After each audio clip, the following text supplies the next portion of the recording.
بسم اللہ الرحمن الرحیم۔ ترگت ایلپ سلطنت عثمانیہ کے ابتدائی غازیوں میں سے ایک تھا۔ وہ ترکی کی تاریخ کے سب سے بڑے اور مشہور جنگجوؤں میں سے ایک تھا۔ وہ ارطغرل کا قریبی ساتھی اور ساتھ ہی ساتھ اس کا بہترین پیروکار، حامی اور بہت ہی ذہین اور قابل آدمی تھا۔ چونکہ ان کی ذاتی زندگی کے بارے میں تاریخ میں کچھ واضح نہیں ہے، پھر بھی لوک داستانوں میں ایک افسانوی شخصیت کے طور پر ظاہر ہوتے ہیں۔ ترگت نے بہت سے جنگجو منصوبے لیے اور اقدامات بنائے جو کہ بہت زیادہ فائدہ مند رہے۔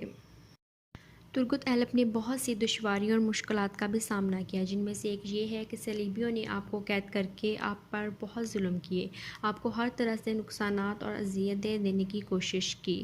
ہر وہ تکلیف دی جس کا کوئی اندازہ نہیں کر سکتا، لیکن پھر بھی وہ ایک اللہ کے راستے پر قائم رہے اور ان کے قدم نہ ڈگمگائے۔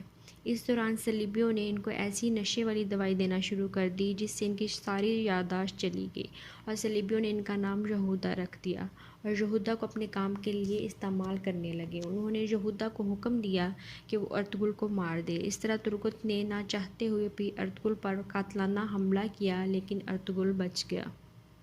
لیکن جب ترگت کو پتہ چلا کہ یہ ایسے نشے والی دوائی ہے جس سے ساری میری یادداشت جا رہی ہے، پھر اس نے وہ دوائی منہ میں رکھنا شروع کر دی، اور جب وہ باہر چلے جاتے تو وہ دوائی منہ سے باہر پھینک دیتا۔ اس طرح ترگت نے بہت سی دشواریوں کا ڈٹ کر مقابلہ کیا اور ہمت نہ ہاری۔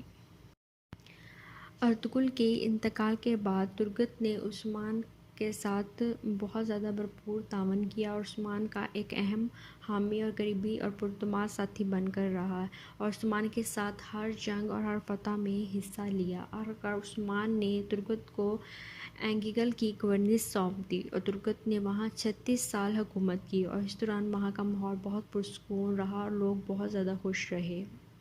جس طرح ترگت نے ہر جنگ میں ارطغرل کی حفاظت کی تھی اور بھرپور ساتھ دیا، اسی طرح اس نے ارطغرل کی وفات کے بعد عثمان کا بھی بھرپور ساتھ دیا، اور اسی طرح وہ جنگیں کرتا رہا، اور اسی دوران ایک جنگ میں وہ شہید ہو گئے، اور شہید ہوتے وقت بھی ان کے ہاتھ میں ان کا افسانوی کلاہڑا موجود تھا۔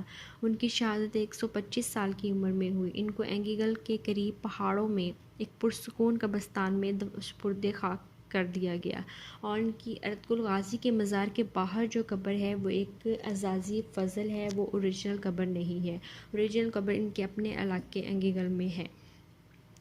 1877 میں روس اور ترکی کی جنگ کے دوران عثمانی سلطنت نے ایک علاقہ فتح کیا، اور سلطان عبدالحمید کی تجویز پر اس شہر کو ترگت ایلپ کا نام دیا گیا۔ ترگت ایلپ کو جنگجوؤں میں سب سے بڑا سمجھا جاتا تھا، اور ان کی کلاہڑی کافی افسانوی تھی۔ اس تصویر میں دکھایا گیا ہے کہ ان کا کلاہڑا اور کپڑے میوزیم میں رکھے گئے ہیں۔ یہ کلاہڑا 32 سینٹی میٹر لمبا تھا اور اس کا وزن 1650 گرام تھا۔ اس کلاہڑی کو اس وقت مشرق سے مغرب تک سب سے طاقتور مضبوط ترین کلاہڑا کہا جاتا تھا۔